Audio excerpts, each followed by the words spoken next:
Ja sabeu que ens hem reunit per celebrar la sessió número 24 de Poesia a la Carta en aquesta biblioteca que ens acull des del juny passat, oi? Que vam fer una al juny, a l'octubre, i ara aquesta és la tercera vegada que estem aquí a la biblioteca. Estem molt contents perquè és un lloc molt agradable i, en fi, ara començarem. Estem també molt contents que hàgiu vingut tots aquí i esperem que us ho passeu bé. Bé, doncs ara sí. Ara ja fem un altre títol de presentació. Benvinguts. Sabeu que cantem el primer plat, diguem, és el cant de la Sibila, que és un cant tradicional que es canta a les seus d'aquí del Mediterrani, dels Països Catalans sobretot. Es canta a l'Alguer, potser de fa més anys, es canta a Menorca, a Mallorca, a València i quasi, diguem, l'última ha sigut la Seu de Barcelona, que fa uns quants anys, però que, diguem, ha sigut l'última que s'ha incorporat en aquesta tradició. Explicar una mica que aquesta tradició, que s'entén com una litúrgia nadalenca cristiana, que té uns antecedents molt llunyans. Era una tradició mitològica, diguem, jueva, esperaven el Messies, això ja ho sabem. De fet, tota aquesta esperança en què hi hagués una nova era perquè canviessin les condicions de molta gent, de moltes guerres, de moltes devastacions, es va estendre per tot Àsia molt abans de l'era cristiana. Vol dir que els oracles, que després l'Església en diu profetes, ja havien preconitzat, com a desig popular, que havia d'aparèixer algú que els salvés de les misèries humanes. L'Església s'ho va apropiar, n'ha creat una litúrgia i el que jo us volia explicar molt breument és com s'ha rebut a Catalunya, diguem, el cant de la Sibila. Ho devem sobretot a Virgili. Virgili coneixia aquesta tradició, evidentment. A més, hi havia hagut les Sibiles, que eren les profetes dones de Roma, bueno, a Grècia també, a Roma, i n'hi havia una que es deia la Sibila de Cumes, una petita ciutat a prop de Nàpols, que és la que, diguem, fa més extensa aquest cant i aquesta profecia. Virgili l'incorpora a l'Eneida fent que la Sibila, com a personatge de l'Eneida, és la que guia a Enees a l'infern, on es veu el càstig per lo malament que ens portem els humans. I en la quarta ègloga parla d'aquesta mare que parirà un infant i que ens salvarà de les devastacions. Tot això, Virgili ja és època, diguem-ne, cristiana. Vol dir que els manuscrits de Virgili que estaven al Vaticà van ser traduïts a moltes llengües vulgars i també a la llengua catalana. I nosaltres, diguem, ho vam rebre a través dels monestirs. A l'edat mitjana la cultura floreixia força i els monestirs de Ripoll, de Menorca, de Mallorca, grans traductors extraordinaris amb una bellesa de llenguatge del català, evidentment. De totes maneres, el cant de la Sibila que estem cantant ara i que cantarà la Mercedes té un llenguatge molt primitiu encara, i ella en cantarà un fragment perquè és molt llarg, i és el cant del judici final, del càstig i de la vinguda del Salvador, diguem, del Messies. I em sembla que així hem entrat, hem vist una mica com d'una cosa tan profana n'hem fet una litúrgia del nostre Nadal. Doncs això ja sabeu que l'Església és mestra en fer aquestes coses. El que passa que en podem gaudir com una veritable obra d'art popular i d'art que s'ha incorporat a la nostra cultura. I ja està. I ara té la veu, mai tan ben dit, la Mercedes del Clos.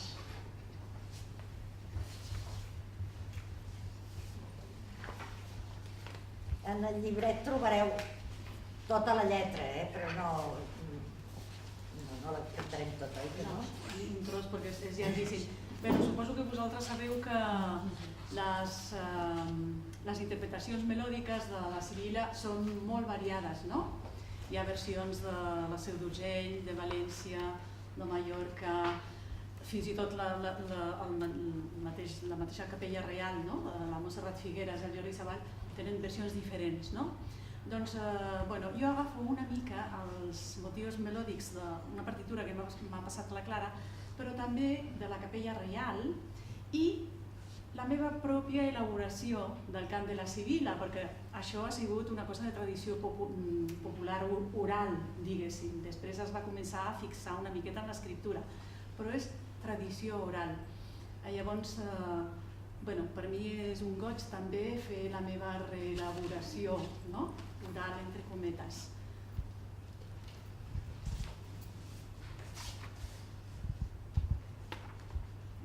No sé si agafa el micro o no.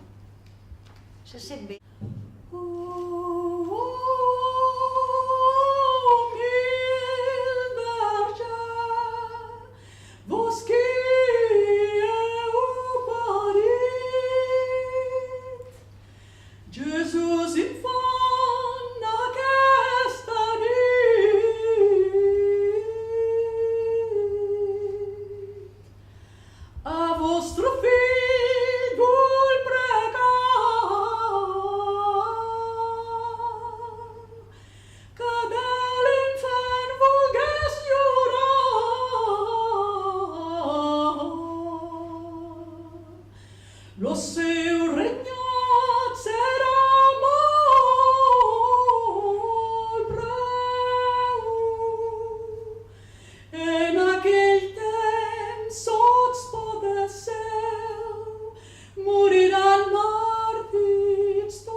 Poemes que, coneguts de tothom. Si més no, les àvies, jo com que també soc àvia, vol dir que fa més anys que puc recollir la tradició, són poemes que els recordem i que són entranyables. Un altre de Verdaguer, que és L'Onoi de la Mare, jo us llegiré la cançó. Jo sé que aquesta cançó la sabem cantar pràcticament tots. Igual fem una sorpresa, però primer us llegeixo el poema. Hi ha una frase que és popular, també, que no se sap de quan és. I n'hi ha moltes de frases en els poetes que us estem llegint avui que són populars del segle de l'any 1000, del segle X, del segle XI, que ja es deien. I que, per exemple, és aquella frase que diu: no ploris no, manyaguet de la mare, no ploris no, que jo et canto d'amor. Que sí que us sona? A Mallorca tenen altres variants, que és aquella variant que diu hora baixa, posta't sol, plorinyava l'infantó, no ploris no, petitó, que ta mareta no ho vol. I també és popular, i també està incorporada a molts poemes, també molt populars i molt casolans, d'aquells que es canten allà davant del pessebre. El Noi de la Mare, de fet, és una cançó de bressol, és de Verdaguer, és floralesca, ho sabeu, dels Jocs Florals i d'aquella època. I diu: mentre Maria abraçava i vestia son ros i tendre fillet que no dorm, per què no plori ni en terra senyori, dolça li canta aquesta cançó. No ploris no, manyaguet de la mare, no ploris no, que jo et canto d'amor. Cada gronxada et daré una abraçada, cada abraçada un beset amorós. Mes roses trenes seran tes cadenes, niu i el cubeta, les ales del cor. No ploris no, manyaguet de la mare, no ploris no, que jo canto d'amor.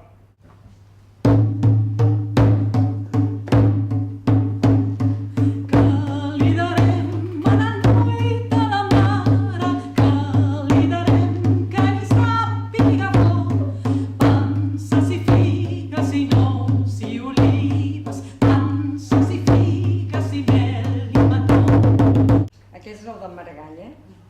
Ó Jesús de ma infantesa, ó petit Nostre Senyor, bon Jesuset de les panses i figues, i nous, i olives, i mel, i mató, que alegres torna la nit de desembre. Quina alegria d'infants i pastors, tot timbaleja, tot cascavelleja, tot s'atrontolla al vaivé d'un bressol. Què li darem al noi de la mare? Què li darem que li sàpiga bo? Al davant del vostre altar jo veig els fidels pregar amb les boques rialleres, perquè us deuen demanar cosetes gracioses i lleugeres com un nen les sol donar. Com el demanar nasqueia els pastors en l'establia, que fins la Verge Maria enmig reia. La Verge mig reia, i la bona gent trobaven la vella. Mig reia la Verge, i els reis d'Orient per la nit seguien l'estrella que els duia a ponent, el misteri. Veieu aquest toc popular d'una mare que canta un fill, i el veu com si fos el fill de Déu, però ell ens el porta a casa nostra. Tot bebè que està a la falda de sa mare, la mare i el bebè, els hi passa això, d'alguna manera. No sé, tothom sembla que humanament, la humanitat, no cal cap profecia, de fet sí que volem ser més bons quan neix un petit en una casa. Oi que sí? Bé, és una mica el que se m'acudeix comentar, perquè a mi és un dels poemes que m'emociona més. Ara digueu, la ginesta floreix, arreu als camps hi ha vermell de roselles, amb nova falç comencem a segar, el blat madur i amb ell les males herbes. Ah, joves llavis desclosos després de la foscor, si sabíeu com l'alba ens ha trigat, com és llarg d'esperar un alçament de llum en la tenebra. Però hem viscut per salvar-vos els mots, per retornar-nos al nom de cada cosa, perquè seguíssiu el recte camí d'accés al ple domini de la terra. Vàrem mirar ben lluny al desert, davallàvem al fons del nostre somni, cisternes seques esdevenen cims, pujats per esglaons de lentes hores. Ara digueu, nosaltres escoltem les veus del vent per l'altar amar d'espigues. Ara digueu, ens mantindrem fidels per sempre més al servei d'aquest poble. Dels reis no n'esperem res. Entre núvols corruptes han perdut el seu estel. Santa Clau ens mira de reüll.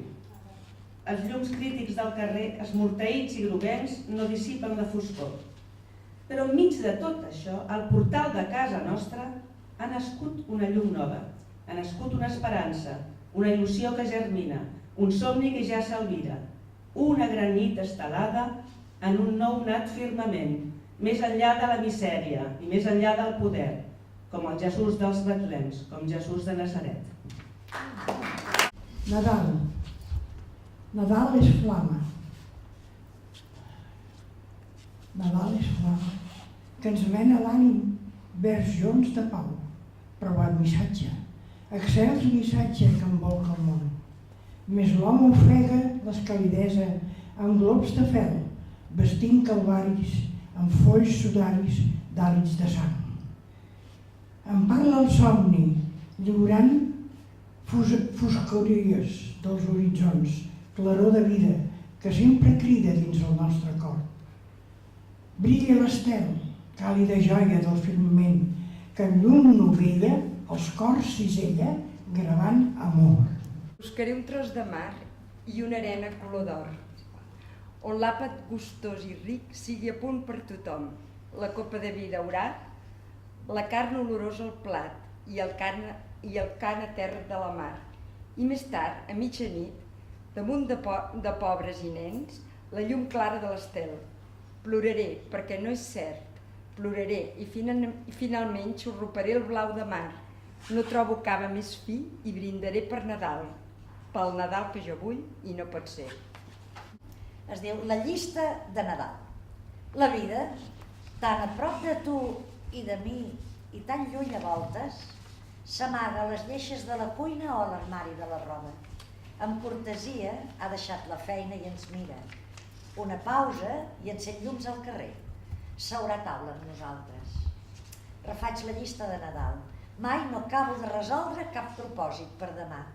Les tovalles brodades, les copes, els llums de colors, l'api, els galets, les rialles, el pa i el vi i la taula ben llarga pels déus de casa. Em cauen els dies escales avall, sense resoldre cap propòsit per demà, com la neu que es fon dins la gerra dels records, la llista en blanc que recomenço cada dia, més breu i més prima, com se'ns fa a cada Nadal la vida.